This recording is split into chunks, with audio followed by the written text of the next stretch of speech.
मनुष्य जीवन की महिमा। पुनर्वित्तम पुनर्मित्रम पुनर्भार्या पुनर्मही एतत् सर्वं पुनर्लभ्यम न शरीरम पुनः पुनः।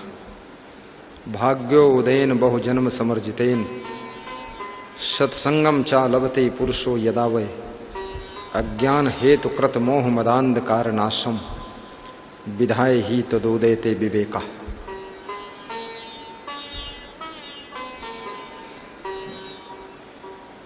बड़े भाग्य मानुष तन पावा सुर दुर्लभ सदग्रंथन गावा। मनुष्य जीवन में स्वतंत्रता है, नए कर्मों को करने की योग्यता है। मनुष्य जीवन में कर्म, स्वभाव,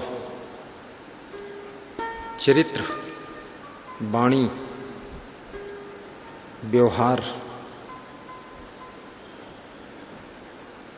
को संशोधित, परिशोधित करने का योग संयोग भी है। मोक्ष प्राप्त करने की भूमिका मनुष्य जीवन है। साधन धाम मोक्ष कर द्वारा पाए ने जही परलोक समारा। फिर भी जो अपने परलोक को न संवारे। मनुष्य जीवन को कंट्रोल में रखना है। सबसे पहले खान पान कंट्रोल कीजिए। नंबर 2, देखना सुनना चलना फिरना आचार विचार कंट्रोल कीजिए। नंबर 3, वाणी वचन व्यवहार चरित्र इसको संभालिए। नंबर 4, भक्ति कीजिए, सत्संग सुनिए, गुरु के चरणों में प्रेम जोड़िए, आत्मज्ञान प्राप्त करिए। मैं अजर अमर अविनाशी आत्मा हूँ। आत्मा की मृत्यु नहीं होती है। शरीर नाशवान है। शरीर हमेशा किसी का नहीं रहता है। शरीर मृत्यु को अवश्य प्राप्त होता है।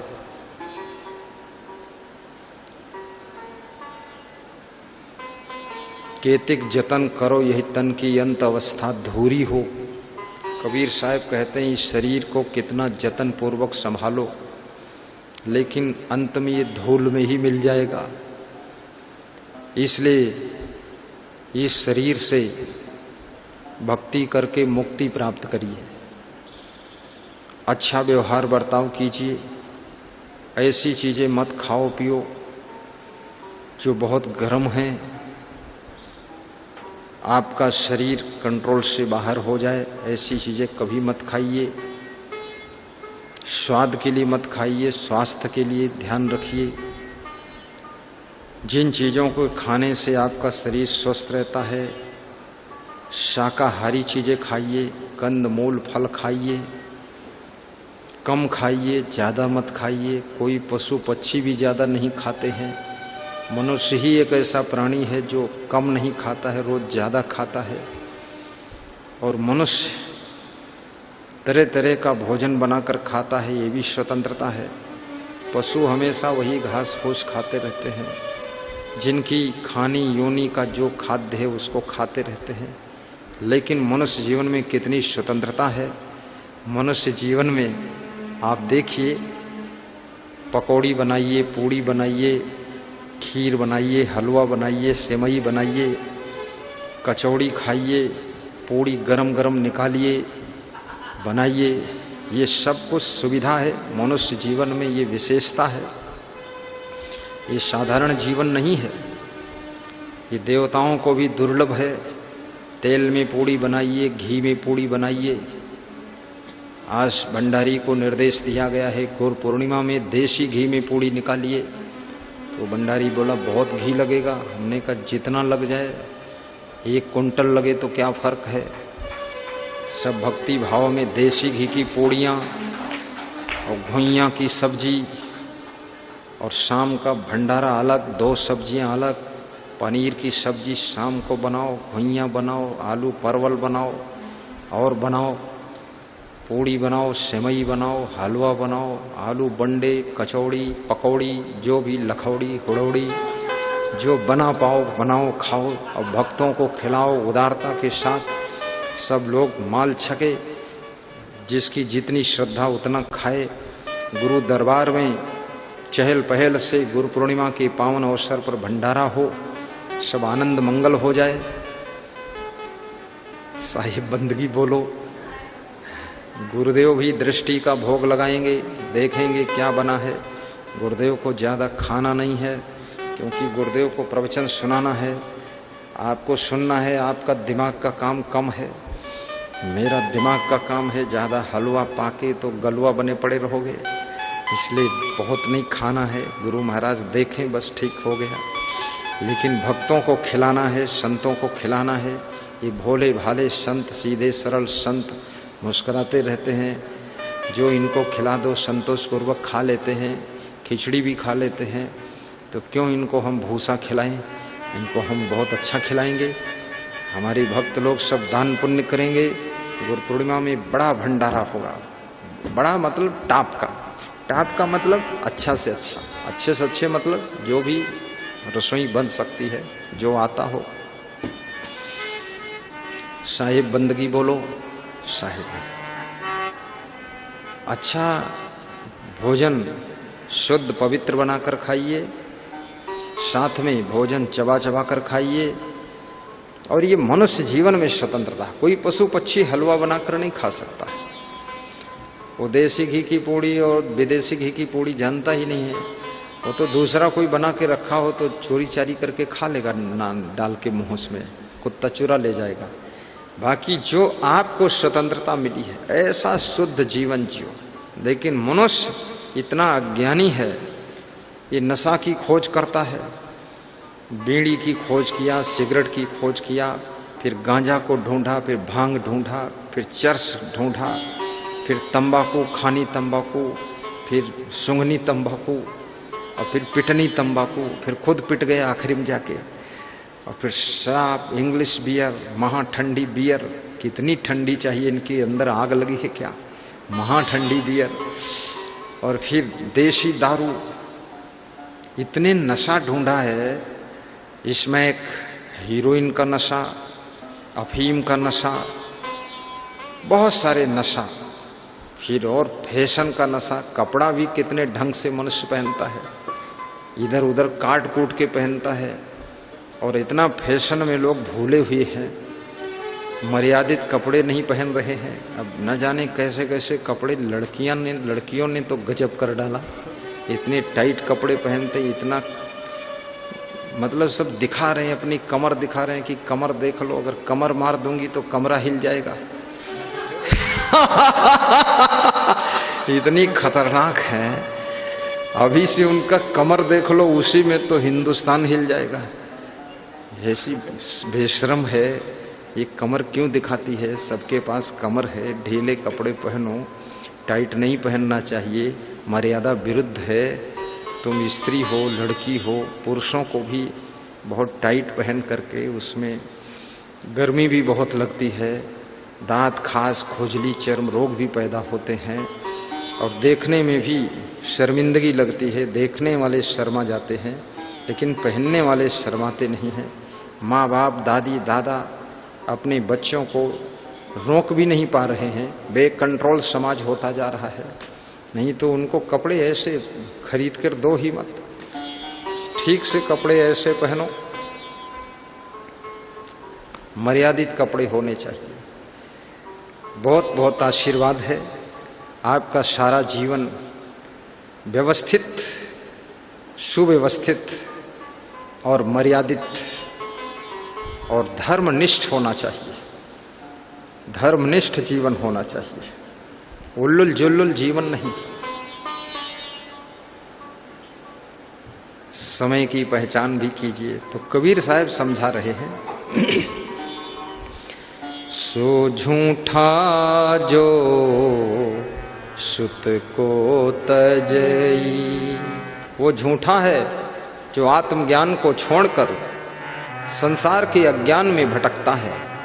वो झूठे संसार में भूला रहता है। झूठ झूठा कै डारहू मिथ्या यह संसार, तेहि कारण मैं कहत हूँ जाते हो युवा। झूठ को झूठ समझ करके डाल दीजिए, कबीर साहब कहते हैं। इसी कारण मैं कह रहा हूं कि ताकि इस झूठे संसार से तुम उबर जाओ, पार हो जाओ, निकल जाओ, बाहर हो जाओ। क्यों दुख पा रहे हो इसमें? झूठ झूठा कई डारहू मिथ्या यह संसार, तेहि कारण मैं कहत हूँ जाते हो युवा। इस संसार को मिथ्या कहा है। अब संसार मिथ्या है तो इसमें दुख सुख क्या सच्चे हैं? वो भी मिथ्या है। और जब मिथ्या है, मिथ्या का मतलब जो है नहीं उसको हम मानते कि है, उसे मिथ्या कहते हैं। तो मिथ्या है तो मिथ्या में इतना दुख क्यों होता है? दुख क्यों होता है? क्योंकि मिथ्या को जब तुम सच मान लेते हो तो दुख हो जाता है। जैसे रस्सी को तुम सांप मान लो तो तुम डर जाओगे, और रस्सी को रस्सी ही मानो तो नहीं डरोगे, और डर जाओगे तो डरने का दुख हो जाएगा, घबराहट का दुख होगा। फिर रस्सी को देखकर तुम भागोगे, तुम सोचोगे सांप है, तुमने रस्सी को सांप मान लिया। अब डर भी गए, घबरा भी गए, दुखी भी हो गए, हड़बड़ा गए, घबरा गए, गिर गए, पड़ गए, चोट भी लग गई। अब रस्सी को झूठा सांप माना है, वो है नहीं सांप, उसको मान लिया सांप तुमने, है रस्सी तो सांप मान लिया, तो तुम्हें दुख भी हुआ, डर भी गए, चोट भी लग गई, गिर भी पड़े, घबरा भी गए, और सांस फूल गया और आपका धड़कन बढ़ गया। है नहीं। ऐसे ये संसार में जो है नहीं उसको तुम मानते हो कि है, और जो है उसको मानते हो नहीं है। तो जब उसको मानते हो नहीं है और जो नहीं है उसको मानते हो है, बस वहीं से दुख शुरू हो जाता है, वहीं से दुख शुरू हो जाता है। जैसे जहर को अमृत मानकर पी लो तो दुख शुरू, बीमारी शुरू, जहर का असर शुरू। अब जहर को अमृत मानकर पिया है, तुम्हारे मानने से जहर थोड़े अमृत हो जाएगा, तुम्हारे मान लेने से रस्सी थोड़े सांप हो जाएगी। कितने लोग कोरोना से मर गए और कितने लोग कोरोना है इस घबराहट में मर गए, घबराहट में बहुत मरे हैं। कमिश्नर यल वेंकटेश्वर लू साहब कह रहे थे घबराहट में ज्यादा मरे। अब बोले तब भी आंखें नहीं खुल रही, लोग इतना पाप कर रहे हैं, इतना उत्पात कर रहे हैं। कोरोना ने सबको समझा दिया है कि न धन काम आएगा, न वैभव काम आएगा, न अधिकार काम आएगा, तो भी ये रिश्वतखोरी बंद नहीं है। मैं कमिश्नर हूँ, ये धूर्त कब समझेंगे? आखिर इन्हीं गला दबाए कोरोना, तब समझेंगे क्या? बोले इतने बड़े बड़े को निपटाया है इसने, धन भी काम नहीं आया है, कोई दवा भी इसमें नहीं लगती है। अरबपति करोड़पति जो खूब लूट कूट कर रखे हैं उनको मार के फेंक दिया कोरोना ने, पैसा काम नहीं आया है। 10-10 मंजिल की होटल से होटल मालिक कूद कर सड़क पर गिरकर जान गंवाया है। इटली के होटल का मालिक ऊपर से फांद पड़ा, बोला सब परिवार मर गया कोरोना में तो हम जिंदा रहकर क्या करेंगे। कृपया आवाज ना करें रामपाल दास, उस बच्चे को कंट्रोल करें, आवाज नहीं करना बेटा। ये कोरोना ने कितना ज्ञान दिया है, पूरा खौफ खा गए लोग, घबरा गए। जिस समय सरकार चुनाव में व्यस्त थी उस समय कोरोना ने अपना असर दिखाया था। सरकार ज्यों ही चुनाव से मुक्त हुई तुरंत कोरोना को कंट्रोल किया। 10 दिन के अंदर सबका भय घबराहट, इसका कोई इलाज नहीं लॉकडाउन के अलावा, लॉकडाउन ही इलाज है। घर में रहो, घर ही में रहो, किसी से मत मिलो, पड़े रहो कमरे में, घर ही तुम्हारा सेंट्रल जेल हो गया। कितने लोग घर से बाहर निकले कि मौत खड़ी, कितने लोग तो इतने डर गए कि अपने घर के गेट के बाहर भी नहीं निकले हैं, द्वार पर नहीं निकले हैं। द्वार पर उनको लग रहा था यहीं भी कोरोना खड़ा होगा, पकड़ लेगा, कहीं आया होगा, तो अंदर ही घुसे रहे डर के। और कोरोना था भी बहुत जबरदस्त था। अब गनीमत ये थी वायुमंडल में नहीं फैला, जानवरों से नहीं फैला, अन्यथा तो बचती ही नहीं सृष्टि खत्म। आदमी से आदमी को फैला। देखिए कोरोना भी समझदार है कि आदमी ही पाप ज्यादा करता है, इसी को पकड़ना है, जानवरों को नहीं पकड़ना है। जानवर को कुछ नहीं है तो वो भी प्राणी, उनको पकड़ना चाहिए। बिल्ली है, कछुआ है, मेढक है, लोमड़ी है, शियार है, भेड़िया है, हाथी, घोड़ा, गधा, भैंस, गाय, इनसे कोरोना को कुछ लेना देना नहीं है। आराम से घूमो, घर में रहो चाहे बाहर में रहो, लेकिन आदमी के लिए है। आदमी आदमी के पास जाएगा तो ही होगा कोरोना। आदमी आदमी से दूर रहे। कितना हीरो हीरोइन गाल चूमते थे, ऐसे मुंह में मुंह लगाए हैं। उसकी नाक का ये ऊपर वाला टुनू चूम रहे नाक चाट रहे हैं। कोरोना ने कहा रे वे नाक मत चाट, गाल मत चाट, होठे मत चाट, दूर रह, 10 फीट दूर, चाटना चूटना बंद कर। सब चाटना मना कर दिया, कोरोना ने समझा दिया। मैं तो बहुत पहले समझाता था, एक दूसरे का होंठ मत चाटो, गाल मत चाटो, मुंह मत चाटो, नाक मत चाटो। ये तो इतने महिलुआ लोग हैं, हीरो हीरोइन नाक में अपनी जबान लगाते हैं। अरे वहां नाक टपकेगी, खाना नाक तेरे बुद्धू कहीं का, उसकी नाक क्यों चाटता है ऐसे पागल लोग हैं, नाक चाटता है। जानवर से भी नीचे गिर के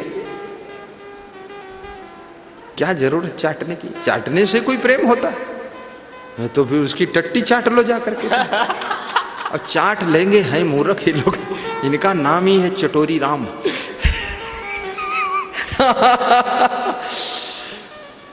आदमी आदमी से दूरी बना कर रहे, कुसंगत से दूर। लड़कियां लड़कों से दूर रहें, स्त्री पुरुषों से दूर रहे, पुरुष पुरुष से दूर रहे, स्त्री स्त्री से दूर रहे, दोस्त दोस्त से दूर रहे, दोस्त दुश्मन से दूर रहे, सब दूरी बनाओ।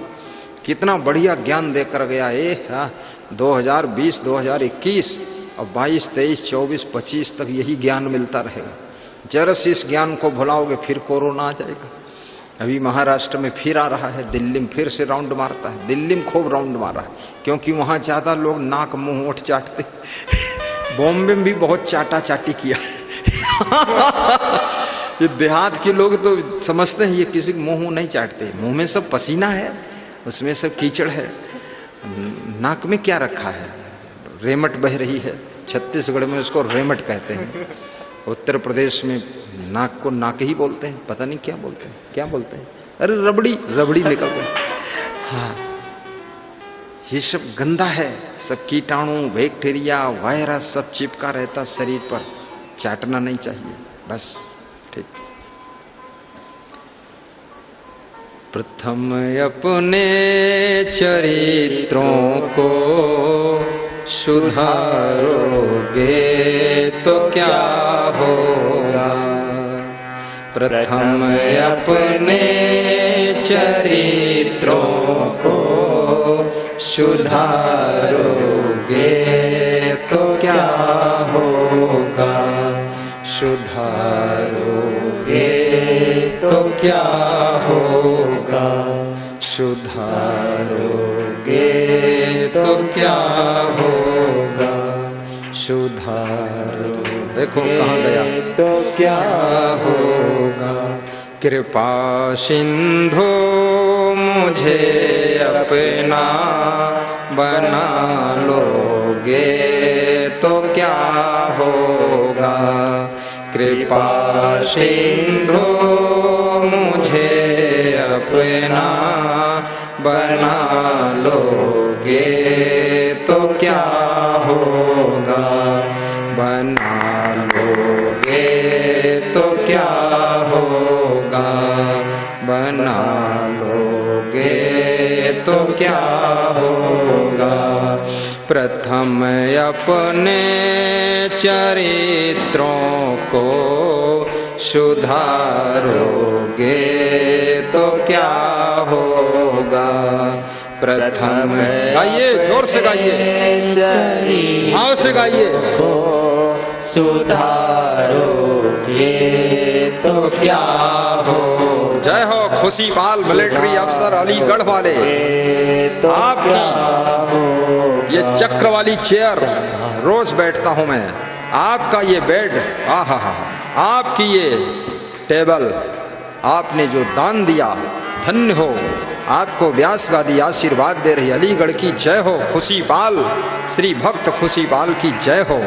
ये चक्र की कुर्सी देखियो, अद्भुत कुर्सी, ये कल ही दान में आई है अलीगढ़ से, ये बेड भी आया अलीगढ़ से, और ये मेज आई अलीगढ़ से, और ये आई है लखीमपुर से। ये लक्ष्मी देवी, शादिका लक्ष्मी देवी ने ये सिंहासन दिया है, सब कुछ दान। वाह क्या बात है, दान सो झूठा जो सुत को तजई। कबीर साहब कहते हैं वो झूठा है जो आत्मज्ञान को त्याग कर देता है। ज्ञान के मार्ग पर जो नहीं चलता है वो इस झूठे संसार में भटकता रहता है। इसलिए आत्मज्ञान आपको होना चाहिए। मैं अजर हूँ, अमर हूँ, अखंड हूँ, निर्विकार हूँ, मेरी मृत्यु नहीं होती है, शरीर का जन्म होता है, मेरा जन्म नहीं होता है, शरीर की मृत्यु होती है, मेरी मृत्यु नहीं होती है, शरीर नाशवान है, आत्मा अविनाशी है, मैं अविनाशी आत्मा हूँ। आत्मा कभी स्त्री का शरीर धारण करता है, कभी पुरुष का शरीर धारण करता है। आत्मा कभी पशु पक्षी क्रम कीट की योनियों में भी शरीर धारण करता है, 84 लाख योनियों में भी घूमता है। ये कर्मानुसार इसका जन्म मरण होता रहता है। कर्मों की निर्जरा जब ये आत्मा कर देता है मनुष्य जीवन में, तो आत्मा की मुक्ति हो जाती है, जन्म मरण से छुटकारा हो जाता है, आवागमन से छुटकारा हो जाता है, आत्मा मोक्ष को प्राप्त कर लेता है। बंधाय विषया संगो मुक्तो निर्विषयम मनः, मन एव मनुष्याम कारणम बंध मोक्षयो। नीति शास्त्र में चाणक्य ने लिखा है कि मन ही मनुष्य के बंधन और मोक्ष का कारण है। ये जब मन संसार के विषयों में आसक्त होता है तो ये मन बंधन की रचना करता है, और जब ये मन संसार के विषयों से विरक्त हो जाता है तब ये मोक्ष का द्वार खोलता है। मन मित्र भी है, मन शत्रु भी है, मन जहां लगाओ वहां काम करता है। मन ही रोग यरु भोग है, मन ही पाप यरु पुण्य। ये मन का खेल बड़ा विचित्र है। मन फंदा फेंकत फिरे लागी विषय बाजार, निरखी परखी बची बची चलो भरम जाल बरियाद।